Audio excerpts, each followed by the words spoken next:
Donald Trump, please listen up before you land in the UK next week. Keir Starmer is spinning you a fairy tale about the state of free speech in the United Kingdom. Free speech in this country has been for a very long time. We're very, very proud of it. We will protect it forever.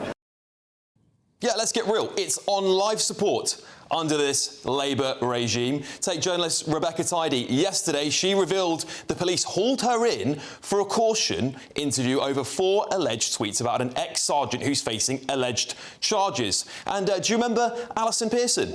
Seemed to me a completely mad overreaction. Whatever it was that I posted a year ago on X, I'm not in the habit of writing anything horrible and inflammatory. If I wrote something that was unwise, I still don't think that's a proportionate response. Well, last year on Remembrance Sunday, Essex police knocked on her door over a tweet they claimed stirred racial hatred. The case? Well, that was dropped earlier this year after public outcry, but the intimidation stuck. Some might suggest journalism is itself under threat. Then there's Graham Linehan, the comedy genius. Just last week, 5 armed officers arrested him at Heathrow over 3 ex-posts accused of inciting violence. Well, he denies any wrongdoing and is out on bail, facing trial and more. And, of course, does the name Lucy Connolly ring a bell? Country flags and the other children, but I wasn't allowed it. That is Orwellian bureaucracy. It's madness. That is really nasty. So, You can't even see a photo of your own kid representing her country holding her national flag. No, apparently not. Yeah, need I say more on her case? Well, Starmer had to admit in PMQs, we must ensure the police focus on the most serious issues. Well, it all sounds a bit too late for that, Prime Minister. The government's also gagging the press over its own disasters too. Did you hear, Trump, about the Afghan data leak? They silenced our press, then imported thousands without a whisper of accountability. They said it was to protect the lives of Afghan nationals whose personal data had been accidentally leaked. Now, of course, with the Online Safety Act in full swing since March, platforms are being fined left and right. They're even eyeing American users. Starmer's also lecturing the police for overreach, but Met Chief Mark Rowley's had enough. He's demanding the new Home Secretary Shabana Mahmood rewrite the laws within weeks to stop officers policing tweets instead of the streets. But as Starmer very well knows, the cops enforce what politicians like him pass in legislation. So why doesn't the PM pretend he has this huge majority in Parliament and just scrap these Orwellian rules? Over 30 arrests a day for online posts. That is more than 12,000 a year, according to 2023 data. Well, that's just been reported in the last few months as well. That is more chilling, isn't it? Because we know Russia arrests less people over social media posts than we do. Very surprised to see what's happening in. Are you talking about the UK in particular, right? Yeah, I'm very surprised to see what's happening. Sad. It's not a good thing. Yeah, well, Trump clearly isn't buying the spin anymore, and I want him to come over here and call out this Orwellian nightmare and push for real free speech. Because before you know it, next time he visits this country, the birth country of his mother, he'll see Brits lining up like North Koreans, clapping, nodding and jumping for their supreme leader, Starmer. Hello, I'm Bev Turner. Now, it can feel like the money in our bank accounts at the moment does not keep up with the cost of living, and maybe there's a solution. I'm here today with the CEO of TallyMoney, Cameron Parry. Cameron, what is TallyMoney? Well, Bev, with TallyMoney, you get a current account and a debit card, but instead of pounds, you use milligrams of gold as your everyday money. So why gold? Gold traditionally is a great store of value. It has, on average, gone up at over 11% per annum for the last 25 years against the pound. It's tripled in value in the last decade, and in the last 2 years alone, it's increased by 50% against the pound. Banks' savings products just can't compete with that level of growth. But this isn't just about gold. This is about a currency that you guys have created at TallyMoney. Explain it to me as though I'm an idiot. So, look, people need to be able to hold their earnings and build their savings in a money that retains its value and remains in their legal control and remains theirs to access, away from government control. Great. You had me at not exposed to government control. You should feel safe and happy with your money. You should have peace of mind the more money you see in your bank balance, and that's the type of thing we're trying to deliver and give people choice in the type of money they get to use every day. Brilliant. Thank you so much, Cameron. Thank you.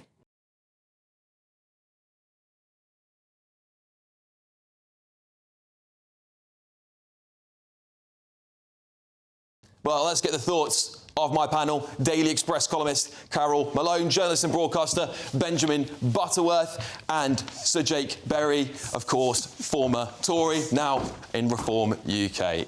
Sir Jake, I'll start with you. Of course, you're now a member of the Reform Party.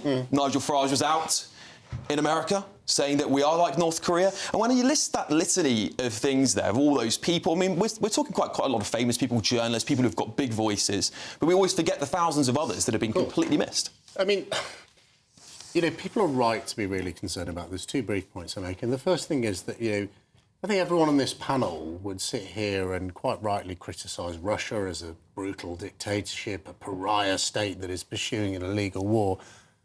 But if you look at the facts, 7 times more people in the allegedly free United Kingdom have been arrested for what they've put on the internet in the last 12 months since Keir Starmer conveniently became Prime Minister than in that pariah state of Russia. And let's not forget, it's also a bit of a bigger place than Great Britain. And the second thing is really interesting, listening to Keir Starmer's tweets. He says, we're a country with a history, a long history of free speech. Guess what? He's right. Many of those rights go back to the Magna Carta, the Charter of King John. But every single day, every single week, you have to fight to maintain those rights. They're not sort of given to us by a sort of, you know, an all-loving state that says what we really want you to be is free. They have been won literally with the blood of British people on the battlefields here in this country and across Europe to be safeguarded. And Nigel Farage is absolutely right. We should be deeply, deeply concerned about our rights, the rights given to us by our forefathers, being taken away from. I believe in freedom. That's one of the reasons I back reform. Britain used to be free. Things are going in the wrong direction. Benjamin?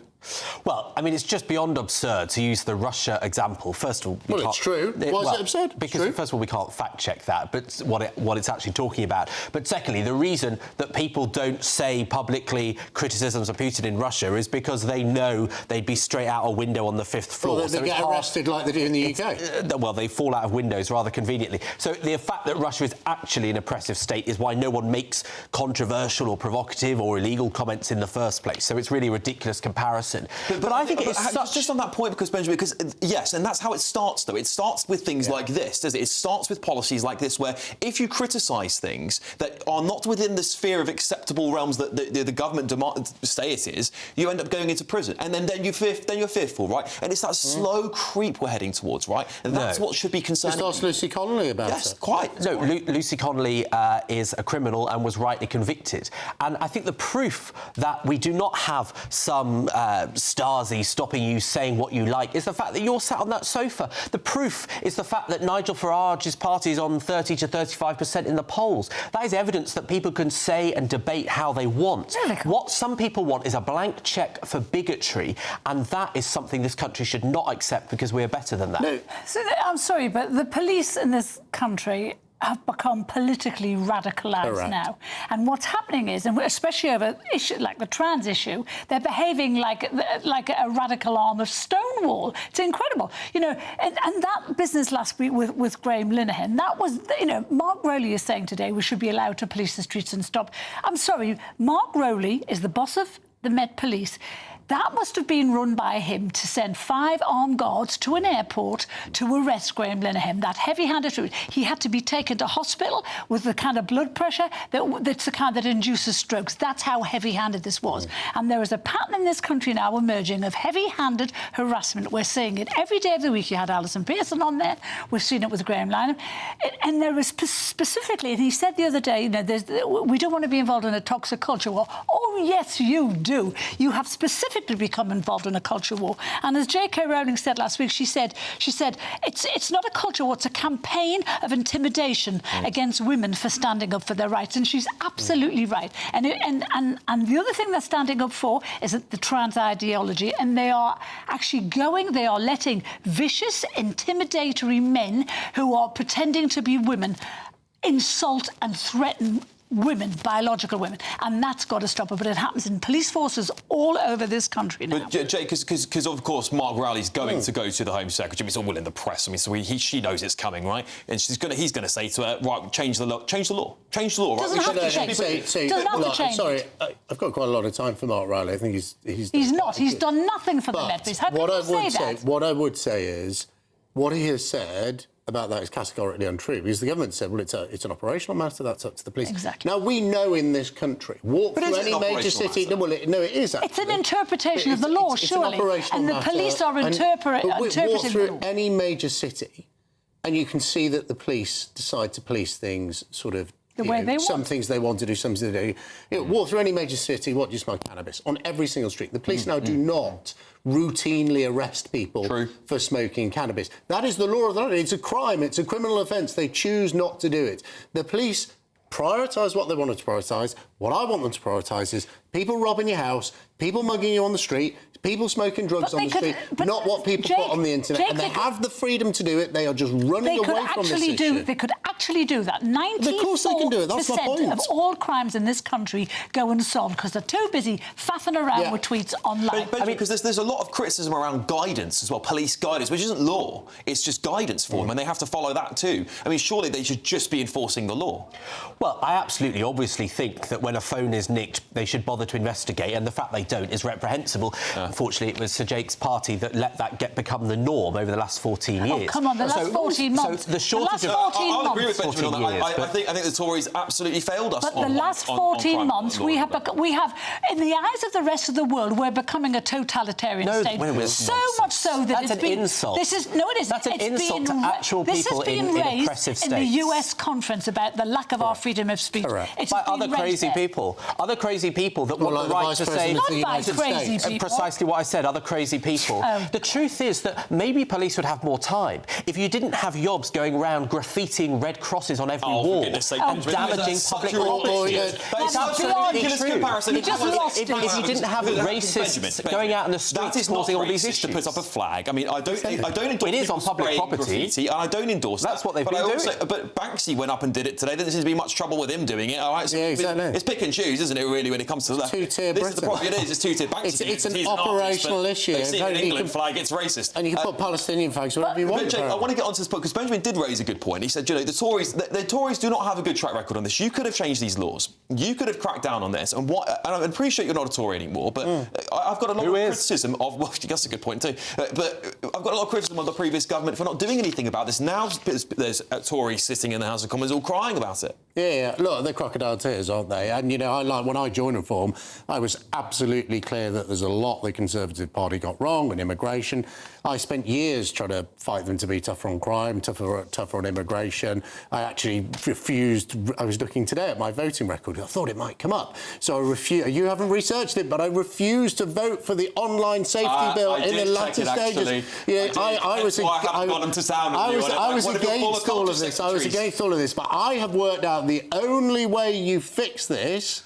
Broken Britain is to do it differently. Get rid of the major parties. You know, the Conservatives created chaos in 14 years. The Labour Party have beaten them by doing it in 14 months. It is time for real change. The cops are being very disingenuous here by saying they're not being allowed to police the streets. Oh, yes, they are. You know, it's much easier to police a tweet than it is to go and catch a robber or a rapist. It's also and it's really easy for them to just sit in an office and go through... Because Carol's got a point. And do you really think people should be getting arrested for tweets? Yes, of course. In your core, do you really believe that that's acceptable in Britain? There's such an absurdity to the argument. The world exists first online these days. It's where people organise and express and radicalise. Says people of your age. Now, I'm afraid for the mass of the population, the world does not just exist online. Actually, it's just been robbed on Oxford Street. Because you're of another generation and you do lots of your life and your work online. My life is not online. It's wrong to suggest that it's somehow, you know, people as remarkably young as me. The truth is that people can reach millions of people with dangerous posts about torching hotels and other violent incitements online. There's one that you picked out. And that should rightly be a crime and is incredibly dangerous to society. We've got final words, Carol. So we have seen the police police, they prioritise certain groups, certain people. They don't go for certain protests, they go for others. They have become politicised to a point where they're not fit for purpose anymore. And to make excuses now when there's a new Home Secretary in place and say, oh, help us, they could easily police our streets. They've chosen to take the easy way out and police Twitter. Yeah, listen, I mean, Donald Trump, you know, I've got criticism of the way he handles free speech in America. It's not perfect, but it is vastly better over there than it is here. And, we cannot go on like this. I mean, what's going to happen? We will all be nodding and clapping like North Koreans. I can see it happening. Anyway. GB News will be off air. Oh, we won't be on air. There'll be someone from the BBC saying, Keir Starmer's great. Anyway,